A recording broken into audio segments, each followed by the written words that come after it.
Okay, bro, today we're talking about how I use ChatGPT in order to practice my English skills.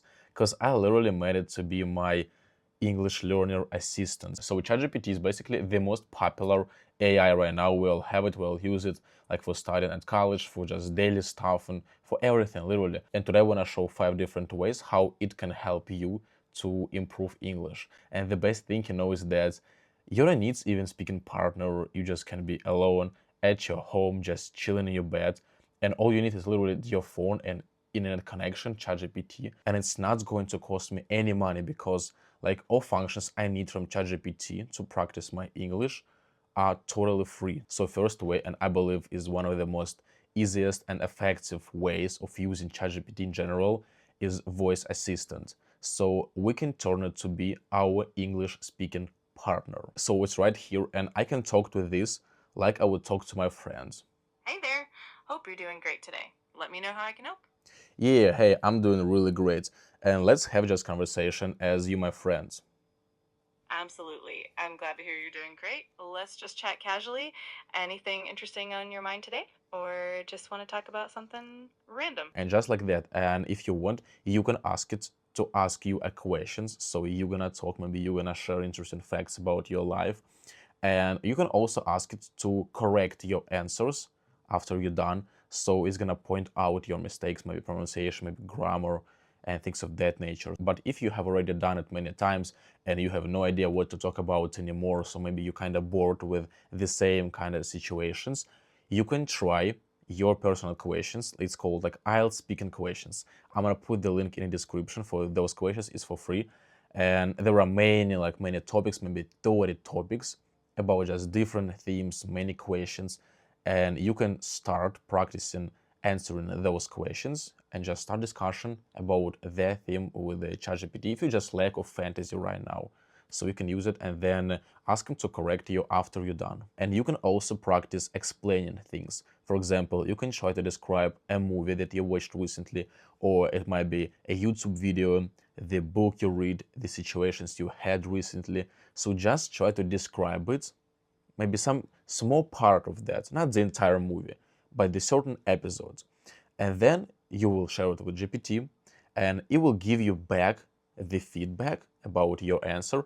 And you can also, oh, I'm sorry, and you can also ask GPT to show how native speaker would describe the same situation so that you can compare your answer with the native speaker answer. The second way how to use GPT is also about practicing speaking.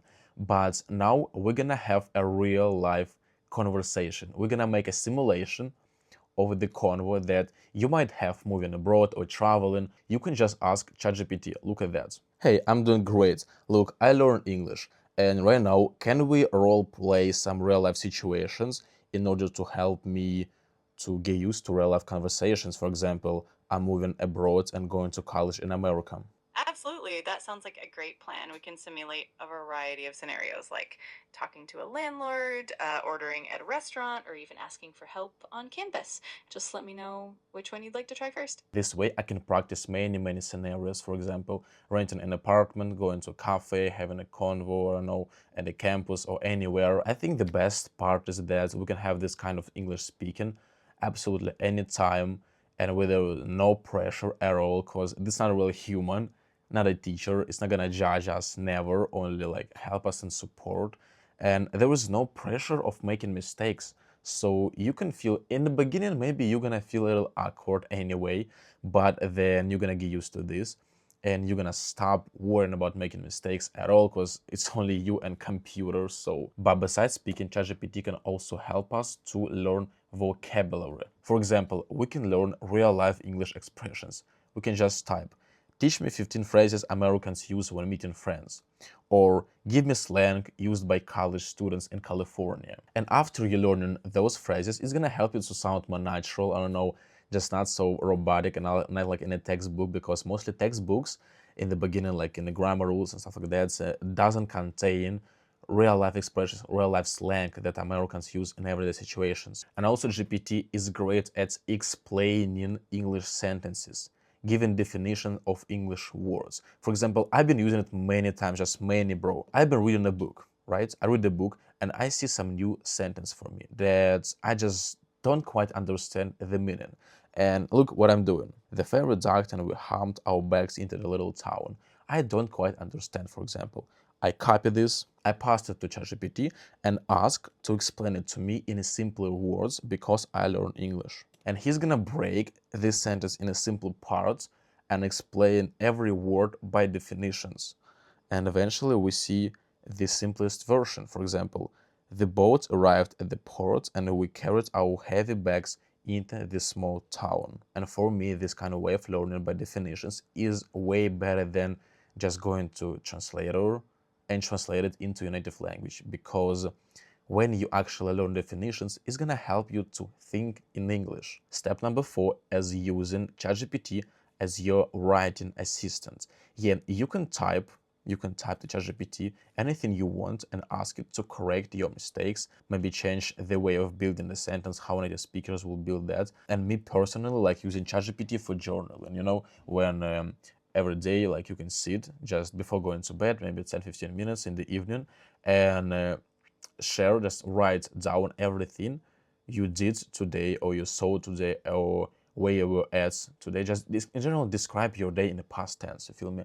And instead of writing on a paper, we can do it typing in our laptop or phone using ChatGPT, because actually the skill of typing is super important right now, because I was passing Duolingo test, English test, like official, and I was typing there, so you're gonna have to just type real quick and like in general be good at it, not only writing in a paper. And you just write about your day in the past tense.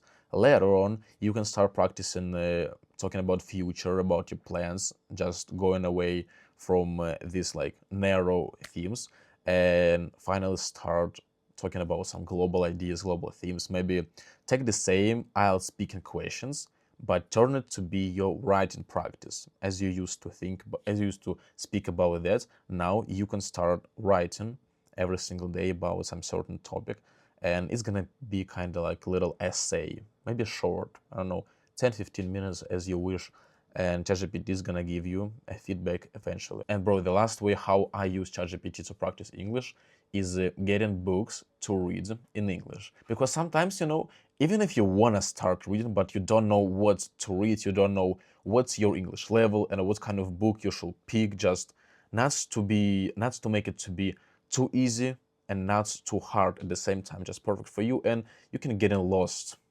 into this maze of searching for the perfect book. You can just prompt in ChatGPT, give me a list of books Americans read at school by grades.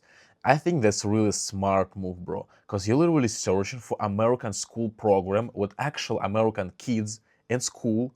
They're reading these books and we can find it, bro. And what I did when I got the whole list of books, I started reading with the second grade, as far as I remember. It was Charlotte's Web. Really awesome book. Really awesome for A2, B1 level. And that was perfect for me. You can start also with the first, with the second grade, try it out. If it doesn't work for you, you can just go lower in the kindergarten. Why not? Just kids stories.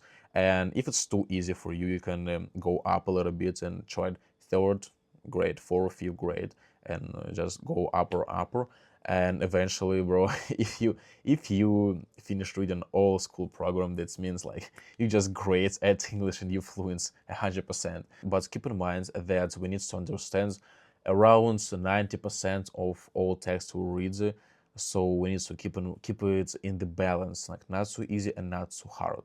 Okay guys, I love you all so much. Thank you, take care, see you though.